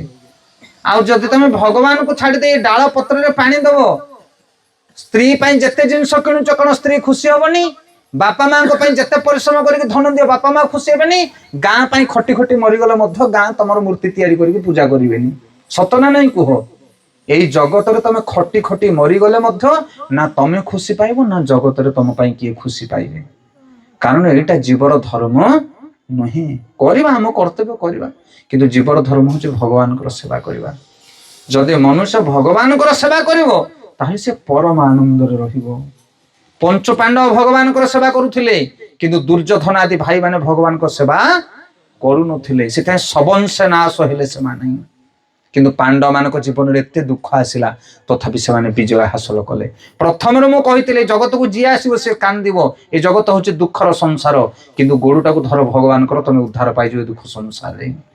ଆଉ ଯେ ଭଗବାନଙ୍କର ଭଜନ ନ କରିବ, ଧନ ମାନ ପଛରେ ଧାଇଁବ, ଖଟି ଖଟି ପ୍ରାଣ ଯିବ, କିନ୍ତୁ ନା ତମେ ସୁଖୀ ହେବ ନା ଜଗତରେ କିଏ ଖୁସି ହେବେନି। ଯେତେ ଦୌଡୁଛ ଦୌଡୁଥାଅ, ସେଥିପାଇଁ ପ୍ରଭୁଙ୍କର ସେବା କର, ଭଗବାନଙ୍କର ସେବା କର। এই জগତରେ ଯିଏ ଭଗବାନଙ୍କ ସେବା କରୁଛି ସେ ଆନନ୍ଦରେ ଅଛି, ସେ ବିଜୟ ହାସଲ କରିଛି। ଦେଖ ଇତିହାସକୁ ଦେଖ, ସତ୍ମାର୍ଗରେ ଯାଅ, କାରଣ ଜୀବର ଧର୍ମ ହେଲା ଭଗବାନଙ୍କର ସେବା କରିବା। ଆମେ ହଉଛେ ଆତ୍ମା, ଭଗବାନ ହଉଛନ୍ତି ପରମାତ୍ମା। ଆମେ ହଉଛେ ଜୀବ, ଭଗବାନ ହଉଛନ୍ତି ବିଭୁ। ଆମେ ହଉଛେ ବ୍ରହ୍ମ, ଭଗବାନ ହଉଛନ୍ତି ପରମ ବ୍ରହ୍ମ। ଆମେ ହଉଛେ ପୁତ୍ର, ସେ ହଉଛନ୍ତି ଆମର ପିତା, ପରମ ପିତା। ସେ ହଉଛନ୍ତି ସ୍ୱାମୀ, ଆମେ ହଉଛେ ପତ୍ନୀ। ଜଗନ୍ନାଥ ସ୍ୱାମୀ ନୟନ ପଥଗାମୀ ଭବ ତୁମେ। ସେଟା ତାଙ୍କର ସେବା କଲେ ମନୁଷ୍ୟ ଖୁସିରେ ରହିବ। ତ ବର୍ତ୍ତମାନ ଆଉ 10 ମିନିଟ ସମୟ ନେବା, ଆଉ 10 ମିନିଟରେ ଏସେନ୍ସ କଥା କହିବା। ଏ ପର୍ଯ୍ୟନ୍ତ ଆମେ ଯୋଉ କଥା କଲେ ଏସବୁ ସଂସାରର କଥା କହିଲେ, ଏବେ ଭଗବାନଙ୍କ ବିଷୟରେ 10 ମିନିଟ କଥା ଆଲୋଚନା କରିବା। ବୁଝିପାରିଲେ ମା ମାନେ? କାରଣ ସିଧାସଳଖ ଯଦି କାହାକୁ କହିବ ତମେ ଭଗବାନଙ୍କ ସେବା କର, ବୋଲେ ସେ କହେ ଭଗବାନ କଣ ଆମକୁ ଖାଇବାକୁ ଦଉଛି? ମୋ ପୁଅ, ମୋ ଝିଅ, ମୋ ସ୍ୱାମୀ, ମୋ ନାତି, ମୋ ନାତୁଣୀ, ଇଏ ତ ମୋ ପରିବାର, ମୋ ବିଲ, ମୋ ବାଡି। କିନ୍ତୁ ଏବେ ଆମେ ଶୁଣିଲେ ସମସ୍ତଙ୍କ କଥା, ଏମାନଙ୍କର ସେବା କରି ଏମାନଙ୍କ ପଛରେ ଖଟି ଖଟି ଜୀବନ ଯିବ, କିଛି ଲାଭ ହବନି। କିନ୍ତୁ ଏବେ ଭଗବାନଙ୍କର ସେବା ମନୁଷ୍ୟ ମାତ୍ରକେ କରିବା ଦରକାର। ଛୋଟ ପିଲାଠୁ ବୃଦ୍ଧ ପର୍ଯ୍ୟନ୍ତ, ବ୍ରାହ୍ମଣଠୁ ପଣ୍ଡିତ ପର୍ଯ୍ୟନ୍ତ ସମସ୍ତେ ଭଗବାନଙ୍କ ସେବା କରିବା ଦରକାର। ଭଗବାନଙ୍କ ସେବା କଲେ ଆମେ ଖୁସି ହେଇପାରିବା। ତ ବର୍ତ୍ତମାନ ପ୍ରଶ୍ନ, ଆମେ ଭଗବାନଙ୍କ ସେବା କଣ କରିବା? ହରେ କୃଷ୍ଣ, ଆପଣ କଣ ଭଗବାନଙ୍କ ସେବା କରିବେ କହିବେନି? ଭଗବାନଙ୍କୁ ସ୍ନୋ ପାଉଡର ଲଗେଇଦେବେ, ତାଙ୍କୁ ପ୍ୟାଣ୍ଟ ସାର୍ଟ ପିନ୍ଧେଇ ଦେବେ, ତାଙ୍କୁ ପୁରୀ କ୍ଷୀରି ଖୁଆଇ ଦେବେ, କଣ ଭଗବାନଙ୍କର ସେବା କରିବ ତମେ? ଏଇ କଳି ଯୁଗରେ ଭଗବାନଙ୍କର ସେବା ହଉଛି ଗୋଟେ ହରିନାମ। এইটা হচ্ছে ସବୁଠାରୁ ମହତ ସେବା। ବୁଝିପାରିଲେ କି ନାଇଁ? ଭଗବାନଙ୍କୁ ତମେ ଚୁଡା, ନଡିଆ, କଦଳୀ ଭୋଗ ଲଗେଇକି ସେବା କରିପାରିବ ନାହିଁ। ତମେ ତାଙ୍କୁ କଣ ଖାଇବା ପାଇଁ ଦବ? ସେ ପୁରା ବ୍ରହ୍ମାଣ୍ଡ ପତି, ସେ ଜଗତର ନାଥ। ସେ ତମ ଘରେ କଣ ଅଛି ତମେ ତାଙ୍କୁ ଦେଇକି ସନ୍ତୁଷ୍ଟ କରିବ? ଭଗବାନଙ୍କୁ ଭକ୍ତି ଦରକାର। କଣ ଦରକାର? ଭକ୍ତି ଦରକାର, ପ୍ରେମ ଦରକାର। ଆଉ ସେଥିପାଇଁ ସେ ହଉଛନ୍ତି ଭାବଗ୍ରାହୀ ଧନାର୍ଦ୍ଦନ। ମନୁଷ୍ୟ ଯେତେବେଳେ ଭଗବାନଙ୍କର ଭକ୍ତି କରିବ, ଭଗବାନ ପ୍ରସନ୍ନ ହେବେ। ଆଉ ଭକ୍ତି ହଉଛି 9 ପ୍ରକାର। କେତେ ପ୍ରକାର? 9 ପ୍ରକାର। ତାକୁ କହୁଛେ ନବଧା ଭକ୍ତି। ପ୍ରହ୍ଲାଦ ମହାରାଜ କହିଲେ 9 ପ୍ରକାର ଭକ୍ତି: ଶ୍ରବଣ, କୀର୍ତ୍ତନ, ବିଷ୍ଣୁ ସ୍ମରଣ, ପାଦ ସେବନ, ଅର୍ଚ୍ଚନ, ବନ୍ଦନ, ଦାସ୍ୟ, ସାଂଖ୍ୟ, ଆତ୍ମ ନିବେଦନ। ଇଏ ହଉଛି ନବଧା ଭକ୍ତି। ଗୋଟେ ଛୋଟ ପିଲାଟେ ଯଦି ଅଛି, ତାକୁ ଯଦି ଗୋଟେ ଆଇସ୍କ୍ରିମ 20 ଟଙ୍କିଆ ଦେଇଦବ ବୋଲେ ସେ ଖୁସ, ହସିବ ସେ, କାରଣ ତାକୁ ସେଇଟା ଦରକାର। ଗୋଟେ ସ୍ତ୍ରୀ ଲୋକଟେ ଯଦି ଅଛି, ତାକୁ ଗୋଟେ 1000 ଟଙ୍କିଆ ଯଦି ଶାଢୀ ଲୁଗା ମିଳିଗଲା ବୋଲେ ସିଏ ଖୁସ, ଯାହାକୁ ଯାହା ଦରକାର। ଗୋଟେ ବୃଦ୍ଧ ଲୋକ ଅଛି, ତାକୁ ଏ ଚକୋଲେଟ ଦରକାର ନାହିଁ କି ଶାଢୀ ଚୁଡି ଦରକାର ନାହିଁ, ତାକୁ ଦୀପଟ ମିଠା କଥା ଦରକାର। ବୁଢା ଲୋକ, ତାଙ୍କ କଥା କିଏ ଶୁଣୁ ନଥିବେ, ତାଙ୍କ ପାଖରେ ବସିକି ଯଦି ମଉସା କଣ କରୁଛ, କଣ ନାହିଁ, ଭଲ ଅଛ କି, ତମ ପିଲା ବେଳ କଥା କୁହ, ବସି ପଡିବ ଘଣ୍ଟାଟେ ବୋଲେ ବୁଢା ବୁଢୀ ତମ ଉପରେ ଖୁସି ହେଇଯିବେ। ତାଙ୍କୁ ଟିକେ ଆଶ୍ୱାସନା ବାଣୀ ଦରକାର। ସେମିତି ସମସ୍ତଙ୍କର ଡିମାଣ୍ଡ ଅଲଗା ଅଲଗା। ତାହେଲେ ଜଗନ୍ନାଥଙ୍କୁ କଣ ଦରକାର? ତାଙ୍କୁ ଚକୋଲେଟ ଦରକାର, ନା ତାଙ୍କୁ ସୁନାହାର ଦରକାର, ନା ତାଙ୍କୁ ଗପସପ ଦରକାର? ତାଙ୍କୁ ଭକ୍ତି ଦରକାର। କଣ ଦରକାର? ଭକ୍ତି, ଭାବଗ୍ରାହୀ ଧନାର୍ଦନ। ସେଥିପାଇଁ ଗୀତାରେ ଭଗବାନ କହିଲେ ପତ୍ରಂ ପୁଷ୍ପମ ଫଲମ ତୋୟମ ୟୋ ମେ ଭକ୍ତ୍ୟା ପ୍ରୟଶ୍ଚତି ତଦହଂ ଭକ୍ତ୍ୟା ଅପହୃତମ ସ୍ନାମି ପ୍ରୟତାତ୍ମନ। ହେ ଅର୍ଜୁନ, ପାଣି ଟିକେ ହଉ, ଫଳ ଟିକେ ହଉ, ମୂଳ ଟିକେ ହଉ, ଯାହା ଅଛି ମତେ ଦିଅ, କିନ୍ତୁ ଭକ୍ତିରେ ଦେଲେ ମୁଁ ତାକୁ ସ୍ୱୀକାର କରିବି। ଦାସିଆ ବାଉରି ଦେଲା ନଡିଆ, ଭୁଜ ବଢେଇ ନେଲା କାଳିଆ। ସବରୁଣୀ ଅଇଁଠା କୋଳି ଦେଲା, ଭଗବାନ ରାମଚନ୍ଦ୍ର ଖାଇଗଲେ। ବିଦୁରାଣୀ କଦଳୀ ଯାକ ପକେଇ ଦଉथे, ଚୋପା ରାଗ ଦେଇ ଦଉथे, ପ୍ରଭୁ ଖାଇଗଲେ। କଣ ଥିଲା ସେଥିରେ? ସେ କଦଳୀ ଚୋପାରେ କଣ ଥିଲା? ସେ ଦାସିଆର ନଡିଆରେ କଣ ଥିଲା? ସବରୁଣୀର କୋଳିରେ କଣ ଥିଲା? ଭକ୍ତି ଥିଲା। କଣ ଥିଲା? ଭକ୍ତି। ଆଉ ସେ ଭକ୍ତି ହଉଛି 9 ପ୍ରକାର। କଣ ସେ 9 ପ୍ରକାର ଭକ୍ତି? ନା ପ୍ରଥମେ ହଉଛି ଶ୍ରବଣ, ଭଗବାନଙ୍କ ବିଷୟରେ ଆଗେ ବସିକି ଶୁଣ। ତମେ ଏବେ ଯେମିତି ଶୁଣିଲା ଆପଣ ମାନେ ଘଣ୍ଟାଟେ, ସେମିତି ପ୍ରତିଦିନ ଭଗବାନଙ୍କ ବିଷୟରେ ଶୁଣିବ। କୋଉଠୁ ଶୁଣିବ? ଗୀତା ଭାଗବତ ପଢିବ। ସେଇଥିପାଇଁ ମଠ ମନ୍ଦିର, ରାଜା ମହାରାଜା ମାନେ ବଡ ବଡ ମନ୍ଦିର ମଠ ତିଆରି କରୁଥିଲେ। ସବୁ ଗାଁ ମାନଙ୍କରେ ଭାଗବତ ଟୁଙ୍ଗି ଥିଲା। ଲୋକମାନେ କିଏ କୁଆଡେ ଯାଉଥିଲେ, ବେଳ ବୁଲିଲା ମାତ୍ରକେ ଆସିକି ଭାଗବତ ଟୁଙ୍ଗିରେ ବସିକି ଭାଗବତ କଥା ଶୁଣୁଥିଲେ, ଭଗବାନଙ୍କ କଥା। ଏବେ ଆଉ ସେ ପାଠ ନାହିଁ। ଯିଏ ସତୀ ସାବିତ୍ରୀଙ୍କ ବିଷୟରେ ଶୁଣିବ, ସତୀ ମାତାଙ୍କ ବିଷୟରେ, ସୀତା ମାତାଙ୍କ ବିଷୟରେ ଶୁଣିବ, ରାମଙ୍କ ବିଷୟରେ ଶୁଣିବ, ପାପ ପୁଣ୍ୟ ବିଷୟରେ ଶୁଣିବ, ସେ କେବେ ପାପ କରିପାରିବ ନାହିଁ। ଆଜିକାଲି ଆଉ ଗୀତା ଭାଗବତ ଧର୍ମ ଅଧର୍ମ କଥା ନାହିଁ। ସେଥିପାଇଁ ଲୋକେ ମନ ଇଚ୍ଛା କାର୍ଯ୍ୟ କରୁଛନ୍ତି, ପଶୁଠାରୁ ହୀନ ହେଇଗଲେଣି। ତ ଭକ୍ତିର ପ୍ରଥମ ପାବଚ ହଉଛି ଶ୍ରବଣ, ଭଗବାନଙ୍କ ବିଷୟରେ ଶୁଣିବ। ଆଉ ଦ୍ୱିତୀୟ କାର୍ଯ୍ୟ ହଉଛି କଣ? କୀର୍ତ୍ତନ, ଭଗବାନଙ୍କର ନାମ ଜପ କରିବ। ପ୍ରତିଦିନ ଘରେ ଗୀତା ଭାଗବତ ପଢିବ। ପ୍ରତିଦିନ ସନ୍ଧ୍ୟା ସମୟରେ ଟିକେ ବସି ଗୀତା ଭାଗବତ ଟିକେ ଘରେ ପଢିବ। ଭଗବାନ କହୁଛନ୍ତି ଯୋଉଠି ମୋର ଗୁଣଗାନ କରାଯାଏ, ମୋ ବିଷୟରେ ବସିକି 5 ଜଣ ଯୋଉଠି ମୋ କଥା ଶୁଣନ୍ତି, ମୁଁ ସେଇ ଜାଗାରେ ରହେ। ମାନେ ଯୋଉ ଘରେ ପ୍ରତିଦିନ ଗୀତା ଭାଗବତ ପଢାଯିବ ତାକୁ ବୈକୁଣ୍ଠ ବୋଲି କୁହାଯାଏ। ସେ ଘରେ କେବେ ବିପଦ ଆସିବନି। କିନ୍ତୁ ଆଜିକାଲି ଗୀତା ଭାଗବତ କାହା ଘରେ ଆଉ ପାଠ ହଉନି। ପ୍ରତିଦିନ ଘରେ ଗୀତା ଭାଗବତ ପଢିବେ। ଆଉ କୋଉମାନେ ପଢିବେ? 40-50 ବର୍ଷ ଡେଇଁଲା ପରେ, ବୟସ ବଢିଗଲା ମାନେ ତମର ଆଉ କିଛି କାମ ନାହିଁ, ସବୁବେଳେ ଘରେ ବସିକି ଗୀତା ଭାଗବତ ପଢିବ। ତମେ ଯଦି ବୁଢା ବୁଢୀ ଲୋକମାନେ ଗୀତା ଭାଗବତ ଖଣ୍ଡେ ଖଣ୍ଡେ ବସିକି ପଢିବ, ସେ ନାତି ହଉ, ନାତୁଣୀ ହଉ, ବୋହୁ ହଉ, କାହାକୁ ହେଲେ କହିବ ଏ ପୁଅ ଅଧା ଟିକେ ପତ୍ରଟେ ପଢିଦିଏଟି। ଆମେ ତ ବୁଢା ବୁଢୀ ଲୋକ, ଆମର ପଢିବାର ଶୁଣିବାର ଇଚ୍ଛା ନଥିବ, କାରଣ ତମର ଧର୍ମ ଭାବନା ରହିବା ଦରକାର ନା। ଘରେ ବୟସ୍କ ଲୋକମାନେ, ଆଜିକାଲି ବୟସ୍କ ଲୋକମାନେ ବେଶୀ ଟିଭି ଦେଖିବାକୁ ତିଆର। ଚଷମା ଲଗେଇଥିବେ, ଆଖି ଖରାପ ହେଇଯିବଣି, ପରଳ କାଟା ହେଇକି, ତଥାପି ସେ ଟିଭି ଦେଖୁଥିବେ। ସେଥିପାଇଁ ପ୍ରତିଦିନ ଘରେ ଗୀତା ଭାଗବତ ପଢିବ, ଶ୍ରବଣ କରିବ ଭଗବାନଙ୍କ ବିଷୟରେ। ଯୋଉ ବିଷୟରେ ଶୁଣିବ ସେଇ ବିଷୟରେ ତମେ କାର୍ଯ୍ୟ କରିବ। ଟିଭି ମୋବାଇଲ ଦେଖୁଛେ, ସେଇଭଳିଆ ଜୀବନ ଅତିବାହିତ କରୁଛେ କି ନାହିଁ ଆଜିକାଲି? ତାପରେ କୀର୍ତ୍ତନ, କୀର୍ତ୍ତନ ଭଗବାନଙ୍କର ନାମ ଜପ କରିବ। ଏଇଟା ହଉଛି କଳିଯୁଗ ପାଇଁ ଯୁଗ ଧର୍ମ। କଳିଯୁଗର ଯୁଗ ଧର୍ମ ହଉଛି ହରିନାମ ସଂକୀର୍ତ୍ତନ। ଭଗବାନଙ୍କର ନାମ ଜପ କରିବ ପ୍ରତିଦିନ। ତାର ମଧ୍ୟ ସର୍ବଶ୍ରେଷ୍ଠ ନାମ ସଂକୀର୍ତ୍ତନ, ନିରପରାଧେ ନାମ ଲଇଲେ ପାଇ ପ୍ରେମ ଧନ। ଭଗବାନଙ୍କର ନାମଟା ଜପ କରିବ ପ୍ରତିଦିନ। ଏଇଟା ହଉଛି କଳିଯୁଗର ଯୁଗ ଧର୍ମ। ସତ୍ୟ ଯୁଗରେ ଥିଲା ତପସ୍ୟା, ତ୍ରେତୟା ଯୁଗରେ ଥିଲା ଯଜ୍ଞ, ଦ୍ୱାପରରେ ଥିଲା ପାଦ ସେବା, ଆଉ କଳି ଯୁଗରେ ହଉଛି ନାମ ସଂକୀର୍ତ୍ତନ। କୃତଚେଧାୟତେ ବିଷ୍ଣୁ ତ୍ରେତୟା ଯଜତେ ମଖେ, ଦ୍ୱାପରେ ପରିଚର୍ଯ୍ୟା କୌଲ ତଦ ହରି କୀର୍ତ୍ତନା। କଳି ଯୁଗରେ ଭଗବାନଙ୍କର ନାମ ଜପ କର, କାରଣ ଏଇ ନାମଟା ହିଁ ତମକୁ ଜଗତରେ ଉଦ୍ଧାର କରିବ। ଆମେ ଯୋଉ 4ଟା ଜିନିଷ ପୂର୍ବରୁ କହିକି ଆସିଲେ, ଆହାର, ନିଦ୍ରା, ଭୟ, ମୈଥୁନ, ଓଡ଼ିଶାରେ ବହୁତ ଲୋକ ନାମ ଜପ କରିବା ପାଇଁ ଡରନ୍ତି। କଣ ପାଇଁ? କହିବେ ଆମେ ତ ଆମିଷ ଛାଡି ପାରିବୁ ନା, ନାମ କଣ ଜପ କରିବୁ? ସତ ନା ନାଇଁ? ଯାହାକୁ କହିବ ମା କି ମାଉସୀ ଟିକେ ଜପ କରୁନୁ ନା, ଆମକୁ ସେଇ କଥା କହନା। ନା କାହିଁକି? ନା ମୁଁ ତ ଆଇଁଷ ଛାଡି ପାରିବିନି। ଆଉ କାହିଁ ଛାଡି ପାରିବୁନି? କଣ ଆଇଁଷ ତତେ ଭିଡି ଧରୁଛି ନା କଣ? ନା ମୁଁ କଣ ଖାଇବାକୁ ଇଚ୍ଛା କରୁଛି କି? ମୁଁ ଛାଡି ଦିଅନ୍ତି। ଏଇପରେ ଆମର ମଉସାଟା ଖାଉଛି, ଆଉ ପିଲାମାନେ ଖାଉଛନ୍ତି, ଆଉ ତାଙ୍କ ଭିତରେ ମୁଁ କେମିତି କରିବି? ସବୁ ବାହାନା ବତେଇବି। ଆରେ ଘରୁଟାକୁ ଆମିଷ ଖାଆନ୍ତୁ, ତମ ଇଚ୍ଛା ଯଦି ଖାଇବାକୁ ନାହିଁ ବୋଲି ତମେ ଖାଇବନି। ଗୋଟେ ଗୋଟେ ଲୋକ ଭେଣ୍ଡି ଖାଆନ୍ତିନି, କାହାକୁ ପୋଟଳ ଭଲ ନାହିଁ, ଅଛି ନା ନାଇଁ? ଗୋଟେ ଗୋଟେ ପରିବା କାହାକୁ ଭଲ ଲାଗେନି, ହେଲେ ଘରେ ସବୁ ଭେଣ୍ଡି ଭାଜି ଖାଇବେ, ପୋଟଳ ଖାଇବେ, ତମେ ଖାଉଛ କି? ତମେ ଆଡେଇକି ଥୋଇ ଦଉଛ ଟି? ଖାଉନ ତମେ, ଲୋକ ତ ଖାଇଲେ। ଯୋଉ ପରିବା ତମକୁ ଭଲ ନାହିଁ, ସିଏ ଯିଏ ଖାଇଲେ ମଧ୍ୟ ତମେ ସାଇଡ କରିକି ଥୋଇ ଦଉଛ। ଥୋଉଛ ନା ନାଇଁ? ଆଉ ତମେ ଯଦି ଆମିଷ ପ୍ରିୟ ନାହିଁ, ମୁଁ ଆମିଷ ଖାଇବିନି, ତମେ ଯେତେ ଖାଉଛ ଖାଉ, କଣ ଭାସିଗଲା ସେଇଠୁ? ତମର ତ ଇଚ୍ଛାଟା ଥବ, ତମେ ସେ ଗଲାବେଳେ ନା ତା ନା କାହିଁକି ଦଉଥିବ?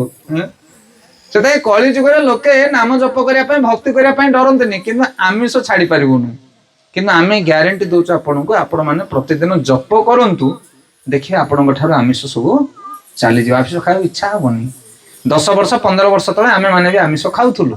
ଆମେ ମା ପେଟରୁ ଜପମାଳ ଧରିକି ଆସିନଥିଲେ ଧରାଧାମକୁ।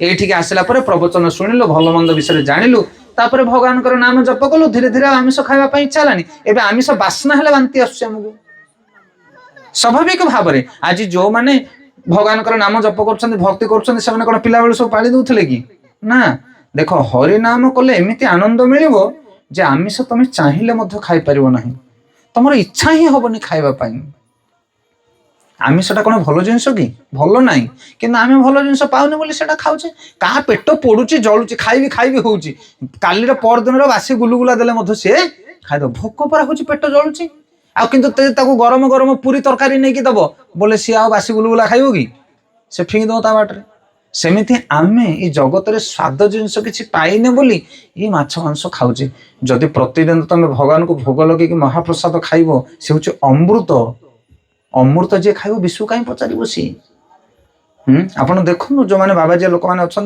से आमिष कदापि खाते जीवन जाक कौन तांगे खाऊना ना देह कौन हो हरिबोल से भगवान नाम जप जदि जन कर प्रतिदिन बोले ऑटोमेटिकली आमिष ता पाखु कटिज जेते बदगुण थाऊ सबू कटिज सफा होमती जेते जोर जर होते मेडिसिन खाइला मात्र के दिने दिने ओलिए ओलिए से धीरे धीरे धीरे धीरे कौन हो जर पलि जाऊे ना नहीं से ये हरिनाम हूँ कलिजुग मेडिसिन आम मिछ सत कथा कहीकि तुमको देदेबू तुम कले आमको कौन दब ना कौन के हरिबोल घरे जपमालाटा राखे रख भगवान नाम टिके जप कर देख बयस बढ़ला दिन बेल थर टे नाम कर देख जप कले तार प्रभाव केते भगवान नाम ये जदि नाम कर सब खराब जिन नष्ट हो किए कौन कहला क्रोध हेनी मन रे काम क्रोध लोभ हिंसा गर्व ये सब जिन धीरे धीरे कमिज से भगवान नाम जप कर आ कली जुगे नामटा हूँ जुग धर्म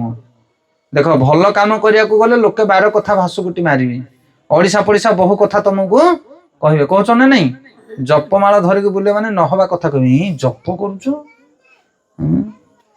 तमें कर जीवन टाक मला आसिक चारि कांधे पकईकि तुम कौन कर राम नाम सत्य है कहीं कौन पाई से कहूँ आ जदि सेटा सत्य मला आसिक तुम ना गाई गाई जाऊँ आ सत्य जिनटा को एबठू कले कौन असुविधा हो हरिनाम हूँ प्रकृति में सत्य आ जगत किसी सत्य नहीं ये जो जमीबाड़ी घर द्वार पिला छुआ मैंने कौन सत्य ये थी तुम पड़ब ना तुम थी ये पड़ब किंतु भगवान नाम हूँ परम सत्य जे साधु सन्थ लोक से हरिनाम को धरती भागवत लिखाई ए कली जुग हूँ दोषर सागर कैले दोष निधि राजन अस्ति एक महान गुण ए दुनिया ए संसार धीरे धीरे सब दूषित हो किंतु गोटे पवित्र जिनस हूँ हरिनाम जे हरिनाम को ग्रहण करिवो से जगत उद्धार पाइज तेणु आपण मैंने भगवान नाम को जप करूँ देखे बहुत आनंद मिल लोक कहे लोकों कथार किसी जाए आसे ना सतटा सब सत गोटे उदाहरण दूसरी ध्यान पूर्वक शुणु लोकों कथा के कान में पुरेबनी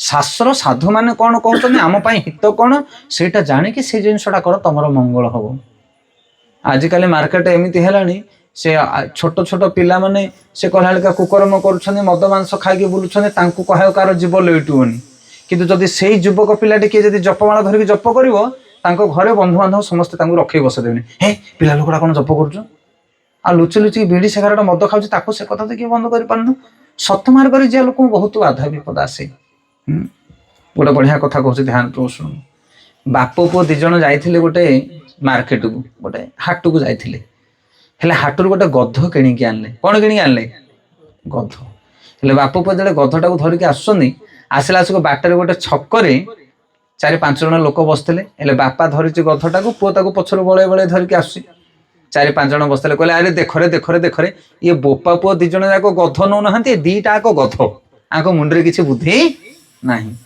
से छकर लोक मैंने कौन कहते ये बोपा पुओ 2 जन जाक पैसा देके गध किणले चाली चालिक जाऊँ तापर सीना बसिकी जा कथा यही कथा शुणिला बापा से पुओ कहला पुओ कौन कर लोक कौन कहते आम गध बोली चली चली जाऊे ना ताहले बसिकी जा बापा पुओ 2 जन जाक गध उपर बसी पकाले जब बाप पुओ 2 जन जाक गध उपर बसिकी जाइए आउ खंडे बाट गला से आउ गोटे छक आसला से 5टा लोक बसते कहले अरे देखरे देखरे बापा पुओ 2 जन जाक ये नृशंस दया माया ना 2 जन जाक गध उपर बस कहले अरे से तो 9 बसारू कहले गध ये 2 जन जाक बसार कहते नृशंस कौन करवा ना जड़े बस जड़े चलो कह पुओ बसला बापा से चला बापा कहले मुझे चलुची तू बह ସେଠୁ ପୁଅ ବସିଲା, ବାପା ଆଗରେ ଧରିକି କଥାଟାକୁ ଚାଲୁଛି। କିଛି ବାଟ ଗଲା ପରେ ଛକ ପଡ଼ିଲା, ଆଉ କିଛି ଲୋକ ଦେଖିଲେ, କହିଲେ ଆରେ ଦେଖରେ ଦେଖରେ ଦେଖରେ ଇଏ ଟୋକାଟା ବୁଦ୍ଧି ଟିକେ ନାହିଁ, ବୁଢା ବୋପାଟାକୁ ଚଲେଇ ଚଲେଇ ଯାଉଛି, ଟୋକାଟା ଗଧ ଉପରେ ବଇଛି। ତାପରେ ସେ ଟୋକା ଓହ୍ଲେଇ ପକାଇଲା, କହିଲା ବାପା ମୁଁ ବସିବିନି, ଦେଖୁନ ଲୋକ ଏମିତି କହୁଛନ୍ତି। ନା କଣ କରେ ନା ତମେ ବସ ନହେଲେ। ସେଠୁ ବାପା ବସିଲା, ପୁଅ ସେଠୁ ଚାଲିଲା ଆଗରେ। କିଛି ବାଟ ଗଲା ପରେ ଆଉ ଗୋଟେ ଲୋକ ଥିଲେ, କହିଲେ ଆରେ ଦେଖ ଦେଖ ଦେଖ ଦେଖ ଇଏ ବୁଢା ମାଙ୍କଡା, ମୁଣ୍ଡରେ ବୁଦ୍ଧି ନାହିଁ, ପୁଅଟାକୁ ଚଲେଇ ଚଲେଇ ଯାଉଛି, ବୋପା ବୁଢା ବୋପା ବଇଛି ଗଧ ଉପରେ। କଣ ବୁଝିପାରୁଛ ତ କହିବା କଥା? ହେଲେ ଯାହା କଲେ ସେମାନେ ଲୋକ କହିଲେ। ଦି ଜଣ ଯାକ ଚାଲି ଚାଲି ଗଲେ କହିଲେ, ଦି ଜଣ ଯାକ ବସିଲେ କହିଲେ, ବୋପା ବସିଲେ କହିଲେ, ପୁଅ ବସିଲେ କହିଲେ। ମାନେ ତମେ ଯାହା କରୁଛ କର, ଲୋକ ତମକୁ ଆଙ୍ଗୁଠି ଦେଖେଇକି କହିବେ। ସେଥିପାଇଁ ଲୋକଙ୍କ କଥା ଯିଏ କାନରେ ପୁରେଇବ ସିଏ ତାହା ଜୀବନରେ କିଛି କରିପାରିବ ନାହିଁ। ସେଥିପାଇଁ ସତକର୍ମ କରିବା ପାଇଁ ହେଲେ ଆମେ ଶାସ୍ତ୍ରର କଥା ଶୁଣିବା, ସାଧୁମାନଙ୍କର କଥା ଶୁଣିବା, ତାହେଲେ ଆମ ଆଗକୁ ବଢି ବଢି ଯିବା। ଆଉ ଯୋଉମାନେ ତମକୁ କହୁଛନ୍ତି ଆମିଷ କଣ ଛାଡିଦେଲ, ଆଖି ଦେଖାଯିବନି, ଶୁଖିଯିବ, ଧନୁଷ୍ଟଙ୍କାର ହେଇଯିବ, ଏମିତି ଯୋଉମାନେ କହୁଛନ୍ତି ତାଙ୍କ କଥା କାନରେ ପୁରେଇବନି, କାରଣ ସେମାନେ ଆମିଷ ଖାଉଛନ୍ତି ବୋଲି ତମକୁ ଏ କଥା କହୁଛନ୍ତି। ଯିଏ ଜପ ନ କରୁଥିବ ସେ ତମକୁ ନିନ୍ଦା କରିବ, କାହିଁକି ଜପ କରୁଛ, ଏମିତି କାହିଁକି କରୁଛ, ସେମିତି କାହିଁକି କରୁଛ। କିନ୍ତୁ ଯିଏ ଜପ କରୁଛନ୍ତି ସେମାନେ କେବେ କଥା କହିବେ ନାହିଁ। ଆଉ ଗୋଟେ କଥା ଧ୍ୟାନ ପୂର୍ବକ ଶୁଣ, 10 ଜଣ ଖରାପ ଲୋକ ତମର ବାହା ବାହା କରିବା ଅପେକ୍ଷା ଗୋଟିଏ ଲୋକ ଯଦି ଭଦ୍ର ଲୋକ ତମକୁ ଭଲ କହିଲା ସେଇଟା ହେଲା ଭଲ। କଣ ବୁଝିପାରୁଛ କି ନାଇଁ? ସେଥିପାଇଁ ଏଇ ଜଗତରେ ହିଂସା କୂଟ କପଟରେ ଭାସୁଥିବା ଲୋକ ତମକୁ ମାନ ସମ୍ମାନ ଦେଲେ ତମେ ସ୍ୱର୍ଗକୁ ପଳେଇବ କି? ନାଇଁ ତ, ଲୋକଙ୍କ କଥା କାହିଁ ଶୁଣୁଛ? ସେଥିପାଇଁ ସାଧୁ ସଙ୍ଗ କର, ଶାସ୍ତ୍ର ଅଧ୍ୟୟନ କର, ଗୀତା ଭାଗବତ ପଢ, ଭଗବାନଙ୍କର ନାମ ଜପ କର, ଭଗବାନଙ୍କର କୃପା ନିଅ, ଜଗତରେ ଜୀବନରେ ସୁଖରେ ରୁହ। ଇଏ ହେଲା ଶାସ୍ତ୍ର କଥା। ଆଉ ଲୋକ ଧାଇଁଛନ୍ତି ଧନ ରୋଜଗାର କରିବା, ଛାତ ଉପରେ କୋଠା ବାଡେଇବା, ସୁନା ହାର ମାଳି ଲଗେଇବା, ହିଂସା କାଟ କପଟରେ ଚଳିବା, ସେ ସବୁ ଜିନିଷରେ ଦୌଡିବା ପାଇଁ ଚେଷ୍ଟା କରନା। ଏମିତି ଦୌଡ଼ି ଦୌଡ଼ି ଆମ ବାପ, ଆମ ଜେଜେବାପା, ଗୋଷୀ ବାପା ସବୁ ଗଲେଣି, ଆମେ ମଧ୍ୟ ଏ ମାର୍ଗରେ ଦୌଡୁଛେ।